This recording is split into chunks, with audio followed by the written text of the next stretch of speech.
मुंबई के निकट वज्रेश्वरी में 2 दिन का कात्यायनी कुंभ विवाह शिविर संपन्न होने जा रहा है। इसमें विवाहित जीवन की बाधाएं, विवाह में देरी, पति पत्नी में अनबन, इस तरह की समस्याओं को नष्ट करने के लिए साधना संपन्न करवाई जा रही है। इसमें 1.25 लाख से लेकर 5 लाख मंत्र तक का जप और हवन होता है।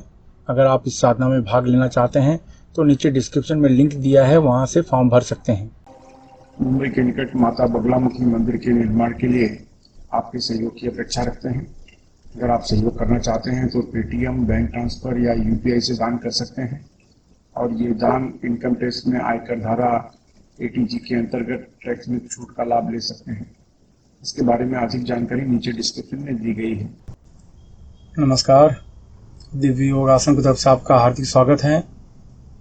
आज हम दत्तात्रेय भैरवी रहस्य की चर्चा करेंगे और जानने की कोशिश करेंगे कि दत्तात्रेय भैरवी क्या हैं, क्या क्या लाभ मिलते हैं इनकी साधना से, इनकी आराधना से, इनकी उपासना से, इनके व्रत उपवास से, और लोग क्यों दत्तात्रेय भैरवी की साधना करते हैं, क्यों इनकी आराधना करते हैं।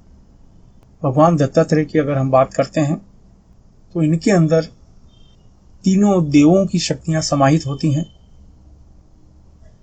ब्रह्मा, विष्णु, महेश, तीनों देवों की असीम शक्तियां समाहित होती हैं। इनके जो उपासक हैं उनके अंदर आसानी से सिद्धि को प्राप्त करने की क्षमता बढ़ जाती है।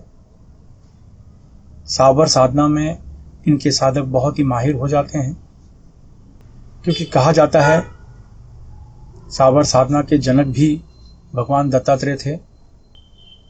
इनकी साधना से जहां इन तीनों देवों को प्रसन्न किया जाता है, वहीं पर माता लक्ष्मी, माता सरस्वती, माता आद्या शक्ति यानी पार्वती को भी प्रसन्न किया जा सकता है।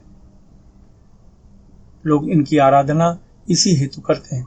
लेकिन इनकी साधना में, इनके आराधना में अगर इनकी भैरवी का नाम लिया जाए तो साधना में सफलता का प्रतिशत बढ़ जाता है। आज दत्तात्रेय भैरवी की ही चर्चा करने जा रहे हैं। और दत्तात्रेय भैरवी जो मानी जाती हैं वो माता सरस्वती, माता लक्ष्मी, माता पार्वती के अंश माने जाते हैं। वो पार्वती के स्वरूप मानी जाती हैं वो भैरवी। इसलिए इनकी साधना में जो भी व्यक्ति इन तीनों स्वरूपों की चर्चा करता है, तीनों स्वरूपों का स्मरण करता है, इन माता के तीनों रूपों का ध्यान करता है, मंत्र का जाप करता है, तो उनको लाभ ज्यादा मिलना शुरू हो जाता है। दत्तात्रेय के जो उपासक होते हैं दानी माने जाते हैं। अपने जीवन में इनके पास सर्व सुख उपलब्ध होते हैं, इसकी वजह से ये दानी भी माने जाते हैं। हर चीज का तोड़ इनके पास होता है। ये अगर जीवन में सोच लें कि मुझे ये कार्य करना है तो जमीन आसमान एक हो जाए, वो कार्य करके दम लेते हैं, क्योंकि प्रचंड इच्छा शक्ति, प्रचंड संकल्प शक्ति इनकी बढ़ती रहती है।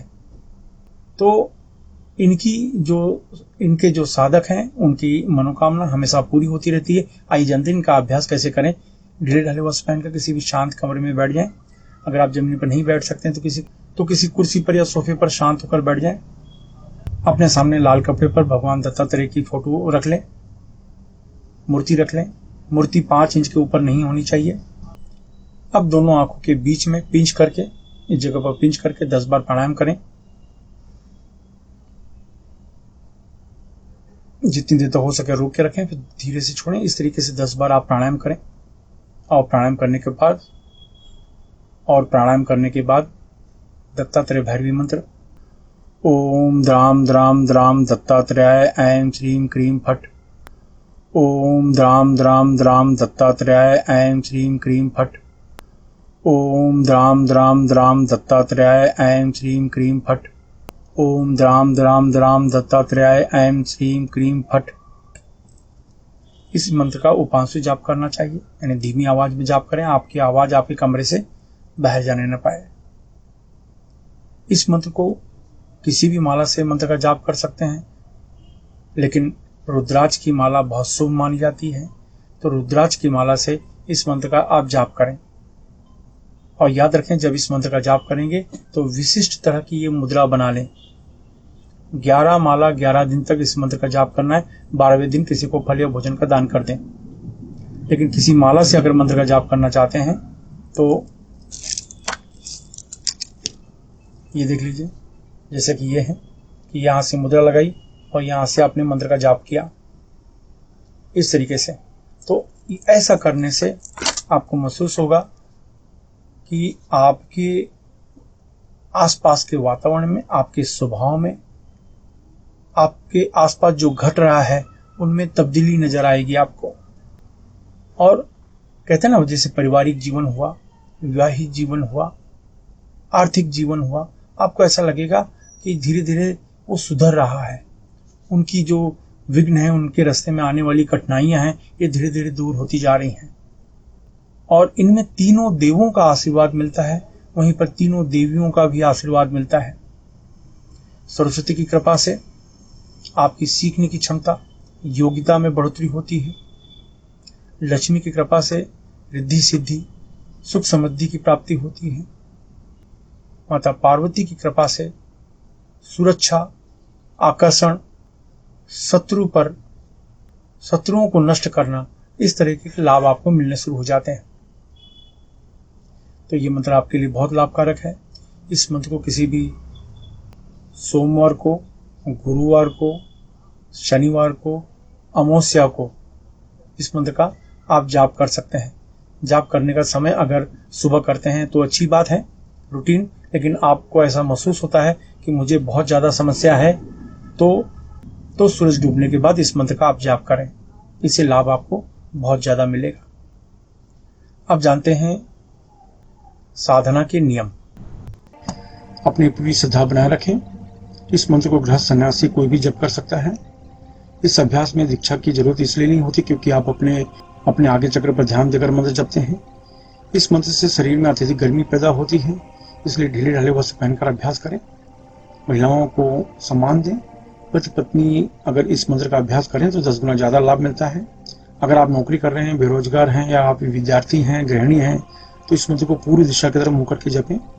अगर आप व्यापार कर रहे हैं या कला के क्षेत्र में हैं तो इस मंत्र को पश्चिम दिशा की तरफ मुँह करके जपें। अगर आप लॉटरी, सट्टा, शेयर मार्केट से जुड़े हैं या बैंकिंग क्षेत्र, मेडिकल क्षेत्र, होटल के व्यवसाय के क्षेत्र में हैं तो इस मंत्र को उत्तर दिशा की तरफ मुँह करके जपें।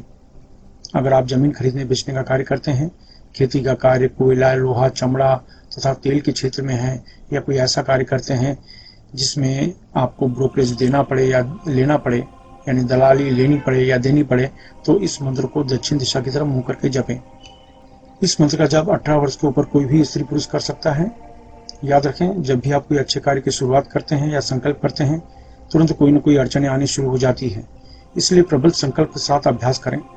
इस मंत्र का जाप सूर्यास्त के बाद करें तो लाभ ज़्यादा मिलेगा। धूम्रपान, मद्यपान, व्यसन, मांसाहार से बचें। ब्रह्मचर्य का सख्ती से पालन करें। मासिक धर्म की समस्या में महिलाएं 3 से 5 दिन का गैप करके फिर आगे कंटिन्यू कर सकती हैं। इस अभ्यास को किसी भी शांत कमरे में कर सकते हैं। अभ्यास समाप्त होने के बाद अश्विनी या वज्रोली मुद्रा अवश्य अपनाएं। यह मुद्रा आपको ब्रह्मचर्य का पालन करने में मदद करती है। अश्विनी या वज्रोली मुद्रा क्या है, यह जानने के लिए नीचे डिस्क्रिप्शन में लिंक दिया है, वहां से आप जानकारी प्राप्त कर सकते हैं। धन्यवाद।